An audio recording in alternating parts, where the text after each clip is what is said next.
Con la caída del Tercer Reich y la ocupación aliada en Alemania, comenzó la persecución de los principales responsables del régimen nazi. Sin embargo, en muchas ocasiones, los hombres que habían dirigido el gobierno y la guerra no estaban allí para rendir cuentas. Algunos habían huido, otros se habían quitado la vida antes de ser capturados. En su lugar, las fuerzas aliadas encontraron a sus esposas y compañeras, mujeres que hasta hacía poco disfrutaban de una vida de privilegios dentro del sistema nazi. A medida que se llevaban a cabo las detenciones, surgió una cuestión clave. ¿Eran estas mujeres meras testigos o formaban parte activa de la estructura de poder? La mayoría intentó presentarse como simples amas de casa que desconocían las atrocidades cometidas por sus esposos. Sin embargo, los registros demostraban lo contrario. Muchas habían sido miembros del partido nazi antes incluso de casarse, compartiendo y promoviendo sus valores. Mientras unas fueron juzgadas, otras lograron evadir la justicia y algunas continuaron defendiendo la ideología que definió sus vidas. A través de sus historias, se revela el desenlace de quienes apostaron por un régimen que terminó en ruinas. ¿Fueron realmente inocentes o solo cómplices que nunca enfrentaron la justicia? Bienvenidos a The General Memories. Gerda Bormann, la fanática del Reich, que prefirió morir antes que rendirse. No todas las cónyuges de los altos mandos nazis compartían plenamente su ideología, pero en el caso de Gerda Bormann, su lealtad era absoluta. Fue una ferviente seguidora del partido y una de las mujeres más comprometidas con la causa. Nacida en 1909 en Konstanz, creció en un entorno donde la política nacionalista estaba profundamente arraigada. Su padre, Walter Buch, un alto funcionario del partido, la introdujo en los círculos del nacionalsocialismo, donde pronto conoció a un hombre que marcaría su destino, Martin Bormann. Este último se había afiliado al partido nazi en 1927 y rápidamente escaló posiciones dentro de la organización. Su relación con el padre de Gerda le permitió acercarse a ella y en 1929 contrajeron matrimonio. Con la llegada de Hitler al poder en 1933, Bormann asumió un rol clave dentro del gobierno, convirtiéndose en la mano derecha de Rudolf Hess y más tarde en secretario personal del Führer. Gerda, profundamente orgullosa de su esposo, adoptó el estilo de vida que el régimen promovía y crió a sus 9 hijos bajo los principios del nacionalsocialismo. Sin embargo, la guerra pronto cambiaría su destino. En 1945, con las tropas soviéticas aproximándose a Berlín, decidió escapar con sus hijos. Para evitar ser capturada, se hizo pasar por la directora de un orfanato, disfrazando a 4 de sus hijos como si fueran niños sin familia. Los otros 5 quedaron bajo la custodia de su esposo, quien, al verse acorralado, terminó con su vida utilizando cianuro. Como su cadáver no fue hallado de inmediato, su desaparición se convirtió en un misterio para las fuerzas aliadas.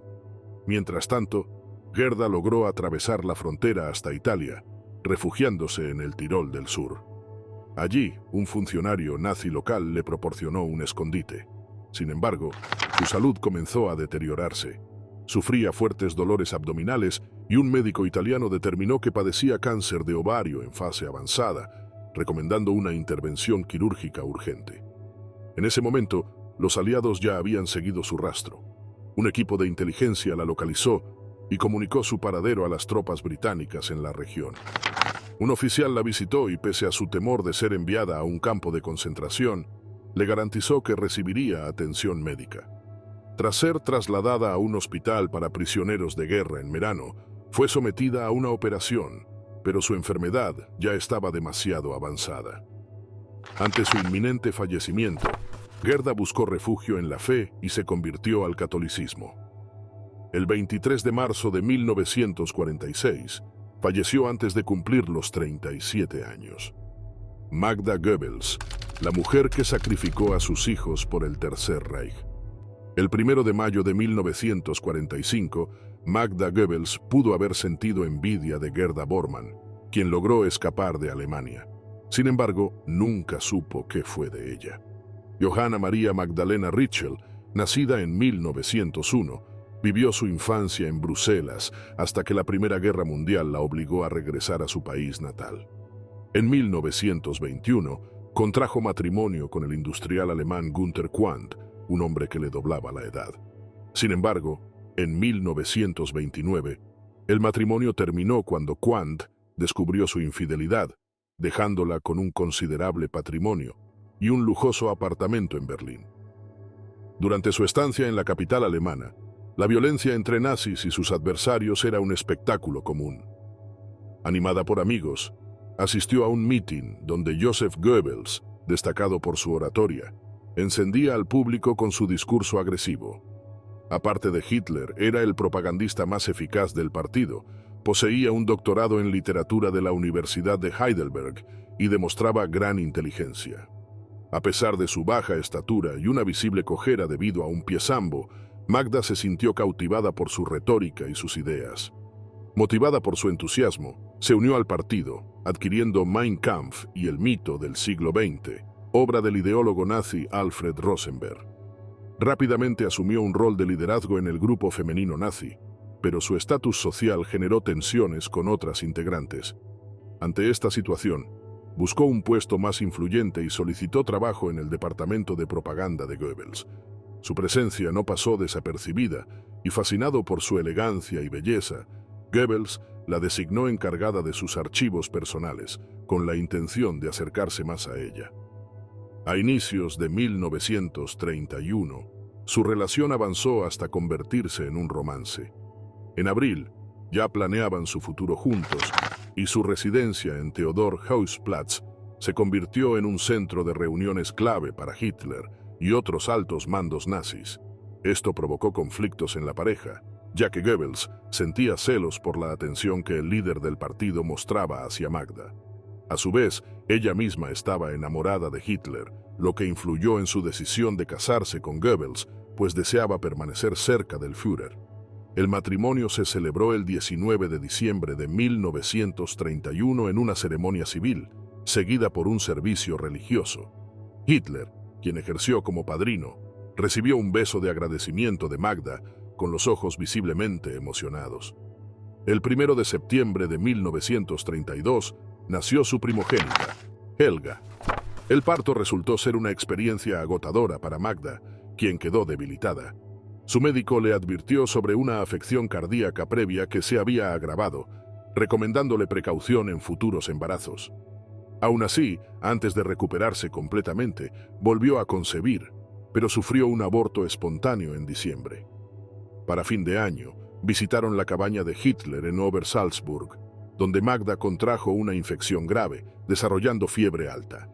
Sobrevivió, pero su salud quedó afectada de manera permanente, limitando su movilidad. Durante la Segunda Guerra Mundial, a pesar de su frágil estado, se capacitó como enfermera en la Cruz Roja. Sin embargo, su condición la obligaba a guardar reposo frecuentemente. Cuando en 1945 las fuerzas soviéticas cercaron Berlín, la familia Goebbels se trasladó a un refugio subterráneo conectado al búnker de Hitler. El 30 de abril, Magda y su esposo compartieron una última cena antes de despedirse de Hitler y Eva Braun. Al día siguiente, el dentista de las SS, Helmut Kunz, administró morfina a sus 6 hijos para adormecerlos. Posteriormente, cada uno recibió una cápsula de cianuro. Tras la muerte de los niños, Magda y Goebbels salieron al jardín de la Cancillería y se suicidaron. Un oficial de las SS disparó a sus cuerpos para asegurar su fallecimiento y los incineró con gasolina. Al día siguiente, soldados soviéticos hallaron sus restos calcinados. Ilse Proll, la esposa del hombre, que desafió a Hitler. Una noche en Múnich, Ilse Proll, una joven con recursos económicos, conoció a un vecino llamado Rudolf Hess. Vestía un uniforme desgastado y su rostro, de cejas gruesas y mirada profunda, reflejaba inquietud. Desde el primer instante, sintió una atracción por su apariencia y su aire melancólico. En cambio, la reacción de Hess sigue siendo un misterio. De todos los líderes nazis, él era el más hermético. A lo largo de su existencia, quedó claro que tenía problemas psicológicos desde joven. Al mismo tiempo, era un veterano de guerra condecorado, que había sufrido heridas en combate en más de una ocasión. Ilse buscó su cercanía y con el tiempo, ambos forjaron una sólida amistad basada en intereses comunes. Sin embargo, su relación carecía de una dimensión amorosa. Hess, quien nunca había estado con una mujer, no mostraba interés en el aspecto físico de la relación, lo que provocaba frustración en Ilse. En lugar de la pasión, compartían un vínculo intelectual y cultural, especialmente por la literatura y la música alemana del romanticismo. Ilse admiraba especialmente la obra de Friedrich Hölderlin. Para finales de 1920, había terminado la escuela secundaria y comenzado a estudiar alemán y biblioteconomía de manera parcial, mientras trabajaba en una librería de textos antiguos. A pesar de realizar algunos viajes cortos al campo, dedicaba la mayor parte de su tiempo libre al naciente movimiento nazi. Distribuía panfletos, colocaba carteles, colaboraba con el periódico del partido y asistía a Hess en tareas de organización. Mientras él se integraba al círculo cercano de Hitler y participaba en violentos enfrentamientos con opositores izquierdistas, ella cumplía labores administrativas. Gracias a su compromiso, ambos obtuvieron el privilegio de pasar tiempo con Hitler en reuniones privadas. Con el tiempo, Hess y el futuro dictador forjaron una estrecha amistad. En 1923, Hess participó en el fallido Putsch de Múnich, la intentona golpista de Hitler. Para evitar su captura, huyó a Austria tras avisar a Ilse por teléfono. Sin embargo, al regresar a Alemania, fue detenido y enviado a prisión junto con Hitler y otros conspiradores. Durante su encarcelamiento, Ilse no dejó de visitarlo cada sábado en las pocas horas permitidas. Hess valoró esa lealtad el resto de su vida. 4 años después, en 1927, Ilse y Rudolf contrajeron matrimonio. En 1937 nació su único hijo. Para entonces, Hess había alcanzado el cargo de Reichsminister y pasaba la mayor parte de sus días dedicado al trabajo. Con el inicio de la Segunda Guerra Mundial en 1939, su salud mental se fue deteriorando, y en 1941 tomó una decisión inesperada. Viajó solo en avión a Escocia con la intención de negociar un acuerdo de paz con el Reino Unido. Fue detenido de inmediato y considerado un traidor por el régimen nazi. Ante la noticia, Ilse tomó a su hijo y se trasladó a Hindelang, lejos de Múnich y de la ira de Hitler contra Hess. Al finalizar la guerra, Rudolf Hess fue uno de los primeros altos mandos nazis en ser juzgado y condenado en Nuremberg. El 3 de junio de 1947, Ilse fue arrestada en Múnich y enviada a un campo de internamiento en Göttingen. Como muchas otras esposas de criminales, de aquí tienes el texto completamente reescrito con una estructura diferente y sin más de 2 palabras seguidas iguales al original. Margaret Himmler, guardiana de los secretos de Heinrich Himmler. En un viaje de 3 horas entre Múnich y Berlín, Margaret Boden conoció a Heinrich Himmler. Durante el trayecto entablaron conversación y al llegar a destino ya habían forjado un vínculo. Al separarse comenzaron a intercambiar correspondencia con frecuencia casi diaria, ya que su relación transcurrió en gran parte a la distancia. 8 años mayor que Himmler, Margaret provenía de una familia acomodada de terratenientes. En 1914, con la edad suficiente para unirse a la Cruz Roja Alemana, inició su formación como enfermera y luego fue enviada a un hospital de campaña. Tras el final de la Primera Guerra Mundial, contrajo matrimonio con Himmler. Para concretar la boda, debía vender su parte de una propiedad heredada y usar los fondos para adquirir tierras, ya que ambos planeaban dedicarse a la agricultura. Sin embargo, Hitler tenía otros planes para su fiel aliado. Himmler ascendió dentro del partido nazi hasta convertirse en jefe de policía, comandante de las Waffen-SS y ministro del Interior bajo el liderazgo de Hitler. Su papel fue clave en la implementación de los planes de exterminio del régimen. En mayo de 1945, la pareja se separó con la intención de reencontrarse en el extranjero. Sin embargo, Himmler fue capturado y, al ser descubierto, ingirió una cápsula de cianuro, falleciendo en cuestión de segundos. Mientras tanto, Margaret y su hija Gudrun abandonaron Gmund cuando las tropas aliadas avanzaron en la región. Tras la invasión de Bolzano, en Italia, por las fuerzas estadounidenses, ambas fueron detenidas. Pasaron por varios campos de internamiento en Italia, Francia y Alemania. Durante el tiempo en custodia, Margaret fue interrogada, aunque se determinó que desconocía información sobre los asuntos oficiales de Himmler. A finales de 1945, fue convocada como testigo en los juicios de Nuremberg, donde negó toda implicación en las acciones de su esposo. En noviembre de 1946, madre e hija fueron puestas en libertad y encontraron refugio en la institución Bethel de Bielefeld. Margaret siempre afirmó haber mantenido un bajo perfil a lo largo de su matrimonio. Sin embargo, los comités aliados que vigilaban sus movimientos sospechaban que apoyaba activamente las políticas nazis y que había respaldado las decisiones de Himmler. Su defensa legal argumentó en repetidas ocasiones que ella no podía ser considerada responsable por los actos de su esposo. Entre 1948 y 1953, enfrentó 3 procesos judiciales. Finalmente, un juez determinó que no debía ser culpada por los crímenes de su marido, aunque no había permanecido completamente ajena a ellos. El 15 de enero de 1953, fue declarada beneficiaria del régimen nazi y sentenciada a 30 días de trabajos forzados. También perdió el derecho a votar y a recibir una pensión.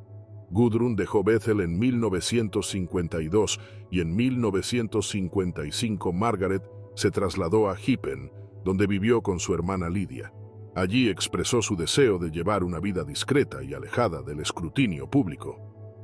Así lo hizo hasta su muerte el 25 de agosto de 1967, a los 74 años. Se llevó consigo los secretos de Himmler, incluyendo sus múltiples infidelidades.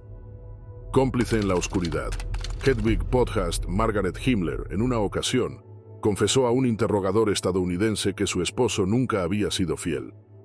La relación más conocida de Himmler fue con su secretaria, una joven de 26 años llamada Hedwig Podcast. Nacida el 6 de febrero de 1912 en una familia de clase media, Hedwig recibió educación en una prestigiosa escuela secundaria donde aprendió inglés. Más tarde obtuvo un título en el Instituto de Economía para Intérpretes en Mannheim. Tras su graduación en 1932, comenzó a trabajar como empleada en una oficina de correos. No conforme con la rutina, decidió buscar algo más desafiante. En el otoño de 1935, solicitó un puesto en el departamento de prensa de la Gestapo, aunque tampoco encontró allí la satisfacción que buscaba. Finalmente, en enero de 1936, logró convertirse en la secretaria personal de Himmler. Entre sus amistades, era conocida como Bonnie, debido a su carácter amable y jovial, rasgos que contrastaban con la personalidad de Margaret Himmler. Apasionada por el remo y la gimnasia, Hedwig era bien recibida por sus compañeros de trabajo.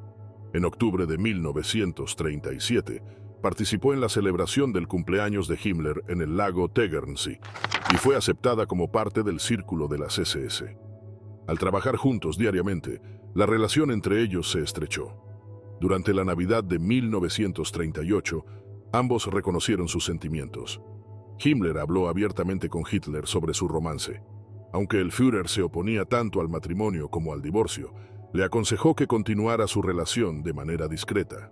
Sin embargo, Himmler optó por actuar de otra manera y en 1941 confesó a su esposa que tenía una amante y que deseaba tener hijos con ella.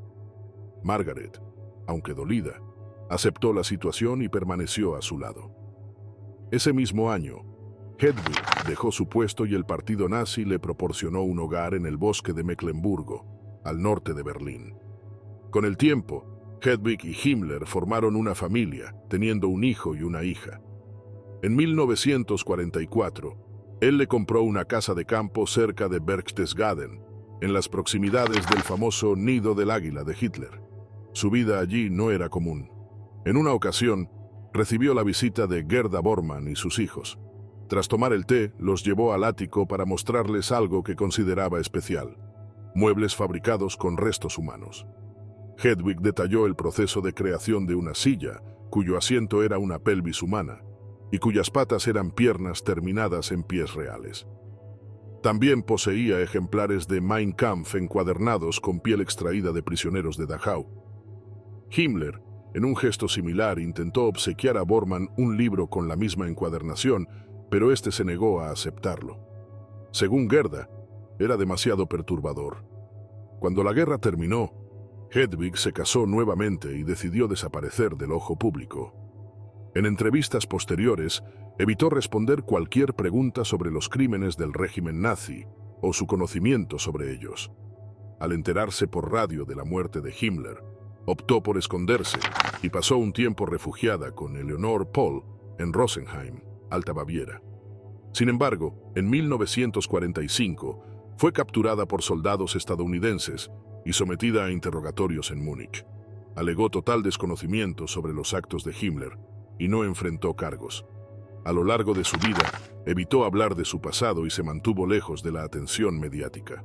Cuando Gudrun, la hija de Himmler, descubrió su existencia e intentó contactarla, Hedwig rechazó cualquier acercamiento. Se sabe poco sobre su vida después de la guerra, excepto que falleció el 22 de septiembre de 1994, a los 82 años, en Baden-Baden. Gudrun Himmler, la heredera del Reich. La única hija de Heinrich y Margaret Himmler, Gudrun, creció rodeada de privilegios dentro de la élite nazi. Su aspecto nórdico, con cabellos rubios trenzados y facciones delicadas, le otorgó un aire de perfección ario, lo que la hizo destacar entre los allegados de su padre.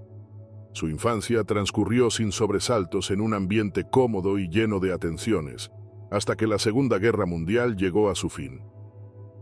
Cuando la derrota del Tercer Reich era inminente, ella y su madre intentaron huir hacia el Tirol del Sur. Sin embargo, su escape fue frustrado el 13 de mayo de 1945, cuando fueron capturadas en esa región por las fuerzas aliadas. Inicialmente las confinaron en un hotel bajo control estadounidense en Bolzano durante 2 noches. Posteriormente, fueron trasladadas a Verona, desde donde volaron a Florencia y finalmente acabaron en un campo de detención británico en Roma. Allí fueron las únicas prisioneras femeninas. Al llegar a Nuremberg, las sometieron a inspecciones rigurosas. En el abrigo de Margaret, escondido dentro del forro del hombro, encontraron un pequeño frasco de cianuro de potasio. Madre e hija fueron ubicadas en una celda austera, sin más comodidades que 2 tablones de madera como camas. Pese a que la prisión no era el sitio ideal para una adolescente, el coronel Andrews, oficial estadounidense a cargo, trató de hacer su estancia más llevadera. Gudrun enfrentó su primer interrogatorio el 22 de septiembre de 1945. Durante la sesión, le preguntaron sobre la última vez que vio a su padre y si había viajado frecuentemente durante la guerra. Con una actitud serena y bien disciplinada, aseguró que había permanecido la mayor parte del tiempo en casa o en la escuela. También mencionó brevemente una visita a la plantación de hierbas en Dachau. Cuando intentaron indagar sobre los planes de sus padres o cualquier información relevante, ella afirmó que nunca le informaban de asuntos importantes. Sus respuestas convencieron a los investigadores. Tras el conflicto bélico, Gudrun contrajo matrimonio con Wolf-Dieter Burwitz, escritor y activista de extrema derecha. Burwitz tenía un rol destacado en el Partido Nacional Demócrata Alemán, NPD, en Baviera. Desde entonces, Gudrun se convirtió en una ferviente defensora de ideologías ultraderechistas. Su activismo encontró refugio en Silent Help, una organización dedicada a apoyar a antiguos miembros de las SS. Con una dedicación inquebrantable, trabajó durante 4 décadas en favor de esta causa y se ganó el respeto de sus compañeros, quienes la reverenciaban. Además de su labor en Silent Help, participó en la creación de un grupo neonazi denominado Juventud Vikinga, dirigido a su generación. En 1958, acudió a un encuentro de veteranos de las SS en Austria, cerca de un antiguo enclave celta en los bosques bohemios. Año tras año, fue invitada a estos eventos, donde se rendía homenaje a la memoria de su padre y sus acciones. Entre 1961 y 1963, desempeñó labores como secretaria en la Oficina de Inteligencia de Alemania Occidental, BND, bajo una identidad falsa. En ese entonces, la agencia era dirigida por Reinhard Gehlen, un general reclutado por Estados Unidos tras la guerra.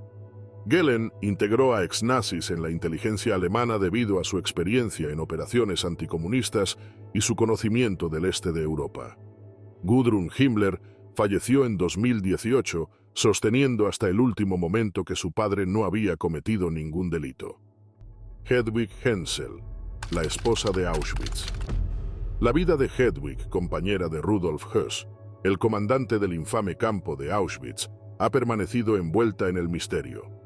Reservada y discreta, su historia ha cobrado relevancia en tiempos recientes gracias a la película de Jonathan Glazer, La zona de interés. En esta obra cinematográfica, aparece como una mujer que se dedicaba a su hogar, mientras su esposo cumplía con sus deberes dentro del régimen nazi. Nacida en 1908 en Neukirch, Alemania, se casó a los 21 años con Rudolf Höss, convirtiéndose en parte de la élite del Tercer Reich. Durante su matrimonio, formaron una familia con 5 hijos: Klaus, Annegret, Heidetraut, Ingeborg y Hans Rudolf. Con la promoción de Höss dentro del partido nazi, su familia se trasladó en 1940 a una residencia cercana a Auschwitz, donde él asumió el control del campo de concentración. El hogar de los Höss se encontraba a escasa distancia del horror que se desarrollaba tras las alambradas. Mientras su esposo supervisaba la maquinaria del exterminio, ella gestionaba la casa y criaba a sus hijos. La incógnita sobre su nivel de conocimiento respecto a los crímenes de su marido sigue siendo objeto de debate. Algunos sostienen que vivió en una burbuja, aislada de la realidad, mientras que otros creen que era imposible que no supiera lo que sucedía. Testimonios de sobrevivientes han señalado que Hedwig montaba a caballo en los alrededores del campo y que poseía joyas y pieles que posiblemente pertenecieron a prisioneros asesinados. Cuando la Segunda Guerra Mundial llegó a su fin y los aliados avanzaron sobre Alemania, Höss intentó huir, mientras que Hedwig optó por permanecer con sus hijos, asumiendo que mantenerse en su hogar la alejaría de sospechas. Fue arrestada e interrogada por las fuerzas británicas, pero nunca se encontraron pruebas suficientes para inculparla. A pesar de su proximidad al régimen y su posición privilegiada, logró evitar cualquier condena. Su silencio se extendió incluso a su propia familia. Nunca les reveló a sus hijos que su padre había sido ejecutado en Auschwitz. Inge Brigitte Höss, una de sus hijas, emigró a España y más tarde se trasladó a Estados Unidos, donde trabajó como modelo y construyó una nueva vida en Virginia. Durante una visita a su hija en Arlington, Hedwig falleció el 15 de septiembre de 1989. Su tumba, sin nombre ni inscripción oficial, solo lleva una palabra sencilla pero significativa: Mutti, la forma alemana de decir mamá. Lina Heydrich, la esposa del carnicero de Praga. Mientras que algunas esposas de altos mandos nazis optaron por mantenerse al margen de la política, otras expresaron abiertamente su apoyo al régimen y su rechazo hacia grupos considerados inferiores. Una de las más fervientes seguidoras del movimiento fue Lina von Osten, quien desde la adolescencia adoptó las ideas de Hitler con convicción. Su hermano mayor, ya involucrado en el partido, la llevó a una de las reuniones nazis a principios de los años 20. Desde ese momento, Lina se sintió profundamente identificada con la ideología nacionalsocialista, especialmente por su enfoque en la juventud, algo que la diferenciaba de la política tradicional de Prusia. Su antisemitismo era evidente desde temprana edad.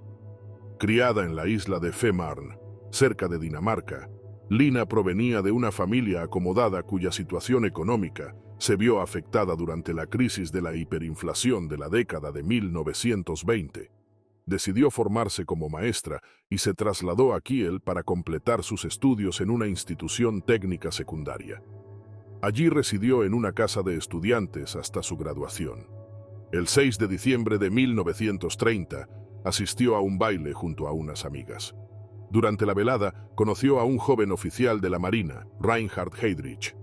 A primera vista, aquel hombre de 27 años le resultó imponente por su estatura y complexión atlética, aunque su rostro tenía rasgos poco armoniosos, con orejas prominentes y una boca pequeña. Lina, sin embargo, quedó intrigada y acordó volver a verlo al día siguiente. Desde el inicio, ambos descubrieron similitudes en su carácter. Compartían una ambición desmedida, despreciaban la mediocridad y estaban convencidos de su superioridad sobre los demás.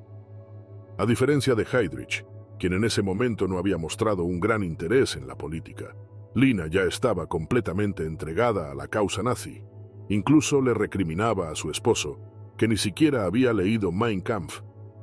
Cuando Reinhardt fue expulsado de la Marina debido a su relación con ella, fue Lina quien lo empujó a unirse a las SS. Gracias a su insistencia, Heydrich logró una reunión con Heinrich Himmler, quien lo reclutó de inmediato para liderar el servicio de inteligencia de la organización. Desde ese momento, su ascenso dentro de la estructura nazi fue imparable, hasta que en plena Segunda Guerra Mundial murió a causa de un atentado por su papel en la ocupación de Checoslovaquia. Al finalizar la contienda, Lina fue interrogada, pero nunca se le pudo atribuir responsabilidad directa en crímenes de guerra, por lo que quedó libre. En los años siguientes, inició varias demandas contra el gobierno de Alemania Occidental, logrando que se le reconociera una pensión. Dado que su esposo, a pesar de su historial criminal, había sido un alto mando policial y murió en servicio, se le otorgó una compensación económica considerable. Sin embargo, en Checoslovaquia fue condenada a cadena perpetua en ausencia, aunque nunca se ejecutó la sentencia. En 1965, volvió a casarse con un dramaturgo y director de teatro finlandés, pero enviudó 4 años después. Hasta el final de sus días, siguió defendiendo la memoria de Heydrich mediante libros y artículos donde minimizaba sus crímenes. Falleció en 1985, sin renunciar jamás a su visión del pasado. Las 2 mujeres de Hermann Göring. Hermann Göring fue el único de esta lista que contrajo matrimonio en 2 ocasiones. Los altos mandos nazis estaban obligados a respetar estrictas normas morales que restringían su vida privada. Para ellos, el divorcio no era una alternativa aceptable. Gracias a su linaje aristocrático, Hitler consideraba a Göring un aliado clave, ya que le permitía acceder a los círculos militares y nobiliarios. Estas conexiones resultaban útiles para el plan del Führer, convertir Múnich en el epicentro de un levantamiento nacional. En 1922, cuando ambos se encontraron por primera vez, el líder nazi lo invitó a unirse al movimiento. Aunque Göring no compartía del todo su ideología, se sintió impactado por su capacidad de arrastrar multitudes. Ser parte del partido le brindaba la oportunidad de destacar en un entorno relativamente pequeño. No obstante, la persona que lo convenció de comprometerse definitivamente con el nazismo fue su esposa, Karin, originaria de Suecia. Antisemita convencida, ella veía a Hitler como una figura legendaria salida de la mitología nórdica. Su influencia en Göring fue clave para consolidar su lealtad al partido. Karin trabajó incansablemente para fortalecer el vínculo entre su esposo y Hitler, logrando que éste se convirtiera en un pilar del nacionalsocialismo. Posteriormente, Göring fundó la Gestapo y asumió el mando de la Luftwaffe, la Fuerza Aérea Alemana. El régimen utilizó la relación entre Karin y Göring como una herramienta propagandística, exhibiéndolos en eventos públicos para reforzar la imagen del partido. Sin embargo, Karin padecía tuberculosis y su salud se deterioraba rápidamente. En 1931, tras la muerte de su madre, sufrió un ataque al corazón mientras visitaba Suecia. Göring viajó de inmediato a su lado y permaneció con ella hasta que falleció el 17 de octubre, pocos días antes de cumplir 43 años. Luego de perder a su primera esposa, Göring continuó su ascenso en la jerarquía nazi, convencido de que era lo que ella habría deseado. Durante una gira, conoció a Emmy Sonnemann, una actriz de 38 años. A diferencia de Karin, Emmy se presentaba como una artista desinteresada en la política. Evitaba hablar sobre el trabajo de su esposo y prefería enfocarse en el arte, la literatura y el teatro. Desde la adolescencia, había soñado con actuar tras ver una representación de El Mercader de Venecia. Su padre, dueño de una fábrica de chocolates, se oponía a su carrera artística, pero su madre la apoyó. Pese a su aparente indiferencia hacia la ideología nazi, Emmy fue reconocida como primera dama del Tercer Reich. Gracias a la influencia de Göring y al respaldo de la propaganda de Goebbels, alcanzó gran prestigio en la escena teatral alemana. Al igual que su esposo y Karin, Emmy pasó a representar la imagen de la pareja ideal del nazismo, lo que la puso en el centro de atención.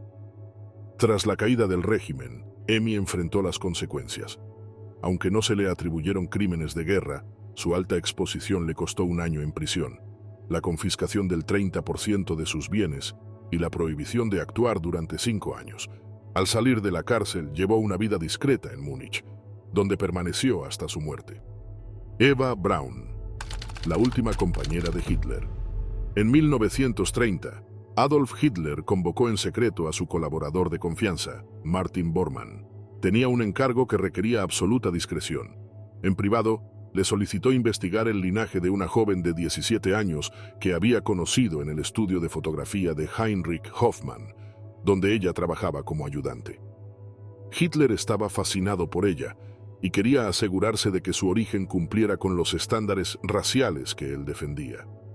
Luego de una investigación detallada, Bormann confirmó que Eva Braun no tenía ascendencia judía, lo que tranquilizó a Hitler. El problema era que Hitler ya mantenía un vínculo sentimental conflictivo con su sobrina política, Geli Raubal. Ella tenía 22 años y él le llevaba 2 décadas. Su comportamiento controlador la hacía sentirse atrapada. Desde 1927, tras descubrir que Geli se había involucrado con un chofer, decidió vigilarla obsesivamente, impidiendo que estuviera a solas con otro hombre. Esta opresión asfixiante la afectó profundamente. La noche del 18 de septiembre de 1931, cuando Hitler se encontraba en Nuremberg, Geli tomó la pistola que él le había dado para protección, se apuntó al pecho y disparó. Se desplomó, desangrándose lentamente. Su muerte devastó a Hitler, pero tras su fallecimiento, quedó libre para enfocarse en Eva. A pesar del fuerte vínculo entre ellos, Hitler rechazaba la idea del matrimonio y nunca cedió ante los deseos de Eva de formalizar su relación. Ella representaba su visión ideal de la mujer, de cabello claro, aficionada al ejercicio, sin interés por la política ni ambiciones personales. Su carácter era dócil y fácil de manejar para él. Desde su perspectiva, Hitler parecía un hombre educado, atento y encantador.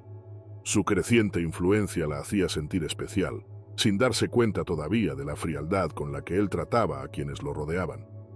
Para 1932, Eva ya comprendía la indiferencia de Hitler. Entregada por completo a él, pasaba largos periodos esperando su atención, pero él apenas pasaba tiempo en Múnich y cuando lo hacía, rara vez se encontraba con ella. La falta de interés de Hitler la sumió en la ansiedad y la desesperación. Siguiendo un patrón similar al de Geli, Eva tenía su propia arma. Escribió una nota de despedida y, con la pistola en la mano, intentó quitarse la vida. Sin embargo, la bala solo rozó su arteria, alojándose en su cuello. Sangrando profusamente, logró pedir ayuda. Un médico acudió de inmediato y la trasladó al hospital, donde lograron extraer el proyectil. No se sabe si su acto fue un grito de auxilio o una tentativa real de suicidio, pero tuvo el efecto de llamar la atención de Hitler, quien prometió tratarla mejor. A lo largo de los años, Eva continuó sufriendo las prolongadas ausencias de Hitler. Con frecuencia olvidaba su cumpleaños y cancelaba encuentros sin previo aviso. A pesar de ello, ella permaneció a su lado hasta el último momento de sus vidas. Tras su crisis de salud, Hitler hizo esfuerzos por complacer a Eva. En agosto de 1935, alquiló un departamento de 3 habitaciones para que ella y su hermana vivieran cómodamente. Un año después, le compró una casa de 2 pisos y le obsequió un vehículo nuevo. Sin embargo, el mayor privilegio para Eva fue que le asignaran una habitación justo al lado de la de Hitler en el Berghof. Aunque aún tenía limitaciones en su movilidad, con el tiempo encontró allí su espacio. Cuando la Segunda Guerra Mundial llegaba a su desenlace y las tropas soviéticas avanzaban hacia Berlín, Hitler, Eva y los altos mandos del régimen se refugiaron en una red de búnkeres subterráneos. Consciente de que el destino era inevitable, Hitler quiso concederle a Eva un deseo que ella había expresado en múltiples ocasiones. Su secretario personal, Martin Bormann, ofició una discreta ceremonia donde quedaron oficialmente unidos en matrimonio. Aunque el evento tuvo lugar en un espacio de hormigón sin grandes lujos, para Eva el lugar era irrelevante. Al día siguiente, sus vidas habrían llegado al final. Eva pasó su último día despidiéndose de quienes aún se encontraban en el búnker, mientras llegaban noticias sobre la ejecución pública de Mussolini. No había salida posible. Fue entonces cuando, sentados juntos, Eva y Hitler discutieron lo que harían. Decidieron que seguir con vida sin el otro no tenía sentido. El desenlace de su historia sigue envuelto en incertidumbre. Se ha aceptado ampliamente que Hitler utilizó un arma para acabar con su existencia, mientras que Eva ingirió una sustancia letal. Siguiendo órdenes previas, los soldados de la SS trasladaron ambos cuerpos al exterior, los cubrieron con combustible y les prendieron fuego antes de sepultarlos en un hoyo improvisado en los jardines de la Cancillería. Al día siguiente, cuando el Ejército Rojo irrumpió en el búnker, encontró los restos calcinados. En secreto, los soviéticos llevaron los cuerpos a Moscú sin hacer pública su identidad. Este misterio alimentó teorías durante décadas, incluyendo la posibilidad de que Hitler y Eva hubieran logrado huir a Sudamérica o algún otro lugar. No fue hasta la década de 1970 que la Unión Soviética admitió haber recuperado sus cuerpos, aunque en ese momento ya no quedaban restos analizables, pues habían sido destruidos por completo. Antes de afrontar su destino, Eva escribió una carta dirigida a su hermana Gretel. En ella, repasaba su vida y la describía como feliz. Entre las cosas que la llenaban de satisfacción, mencionó el poder estar al lado del Führer en ese momento y evitar lo que el futuro traería para ella como figura femenina más representativa del Tercer Reich. Colocó la carta en un sobre y la confió a Hannah Reich, una piloto condecorada y una de las últimas personas en ver con vida a Hitler, ya que estaba casada con su médico personal. Gretel Braun, la mujer de Fegelein. En 1944, mientras la Segunda Guerra Mundial llegaba a su desenlace, un oficial de caballería de las SS llamado Hermann Fegelein, conocido por su lealtad a Himmler y su carácter despiadado, contrajo matrimonio con Gretel Braun. Sin embargo, apenas 6 meses después, con el Ejército Rojo avanzando hacia las fronteras del Reich, Fegelein decidió huir de Berlín acompañado de otra mujer y cargando lingotes de oro saqueados. Antes de lograr escapar, fue interceptado por las SS y fusilado. En un estado avanzado de gestación, Gretel imploró a su hermana Eva que intercediera por su esposo, pero su súplica no tuvo efecto. Fegelein fue ejecutado pocas horas antes de que Hitler y Eva decidieran poner fin a sus vidas. Desde 1930, Gretel formaba parte del círculo cercano de Hitler. Su primer contacto con él ocurrió cuando, junto a su hermana, fue presentada en una de sus residencias.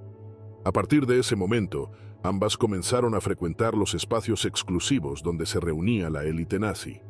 Su infancia transcurrió en un entorno estable, con su padre, Friedrich Braun, ejerciendo como maestro y garantizando a la familia una vida sin privaciones.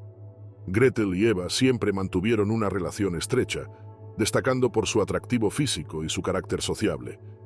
Tras la caída del régimen, Gretel enfrentó las duras consecuencias de su pasado.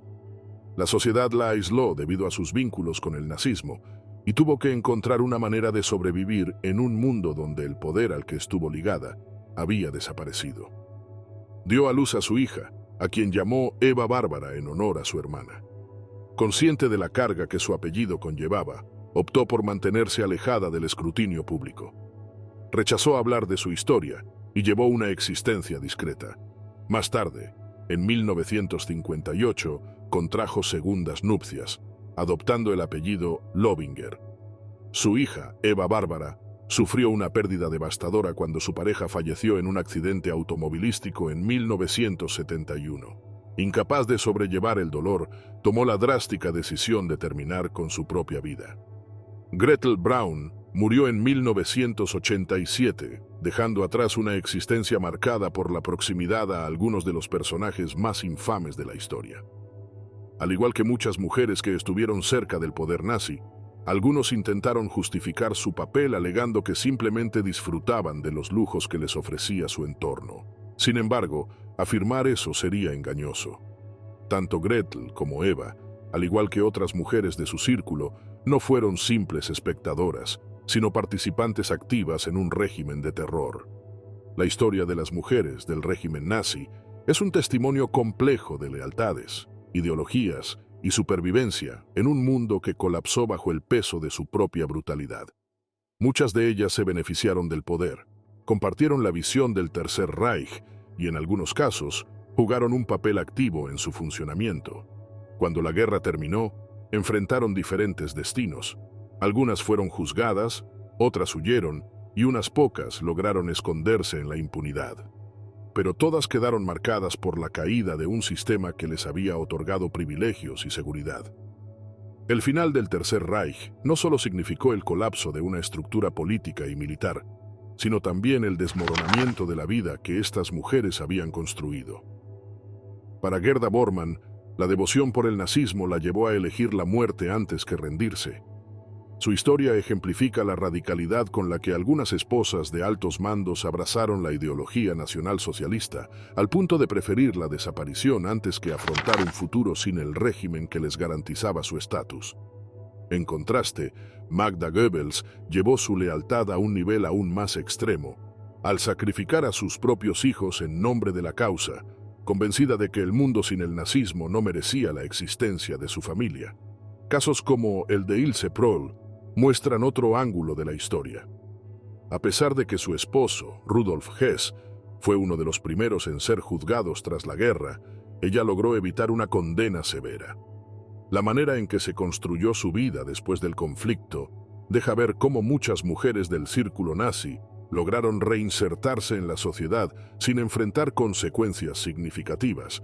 Lo mismo ocurrió con Margaret Himmler, quien, pese a estar casada con uno de los arquitectos del Holocausto, evadió las penas más duras al argumentar desconocimiento sobre las actividades de su esposo. Sin embargo, algunas enfrentaron interrogatorios y arrestos. Gudrun Himmler, la hija del jefe de las SS, pasó su juventud en detención antes de convertirse en una activista de extrema derecha. Su caso refleja cómo, en ciertos sectores, la ideología nazi no desapareció tras la guerra, sino que sobrevivió a través de generaciones que reivindicaron su legado. Del mismo modo, Hedwig Podhast, la amante de Himmler, pasó desapercibida tras el conflicto y evitó cualquier tipo de repercusión. Su caso subraya la facilidad con la que algunos individuos cercanos al poder lograron desvanecerse en el anonimato después del colapso del régimen. El destino de Lina Heydrich fue distinto. Como esposa de uno de los hombres más despiadados del régimen, Reinhard Heydrich tuvo que luchar para recuperar un lugar en la sociedad después de la guerra.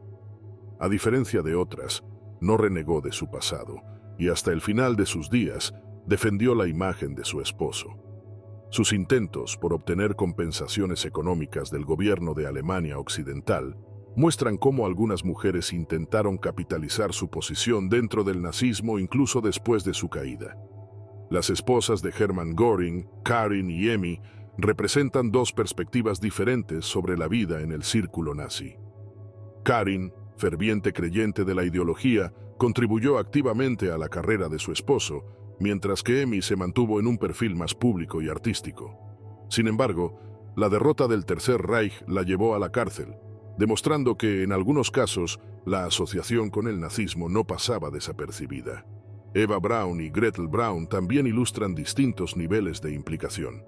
Eva, a pesar de no estar directamente involucrada en las decisiones políticas, aceptó voluntariamente su destino junto a Hitler.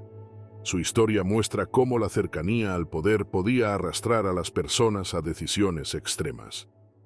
Gretel, en cambio, sobrevivió al conflicto y trató de reconstruir su vida, aunque siempre con la sombra del apellido Braun sobre ella. El caso de Hedwig Hensel, esposa del comandante de Auschwitz, Rudolf Höss, plantea una pregunta difícil. ¿Qué tanto sabían estas mujeres sobre los crímenes que sus esposos cometían? Vivió en las cercanías del campo de concentración más mortífero del régimen, y aunque nunca se le acusó formalmente de participar en sus atrocidades, resulta casi imposible imaginar que desconociera la realidad. Su historia es la de muchas mujeres que se beneficiaron de la barbarie sin enfrentar consecuencias.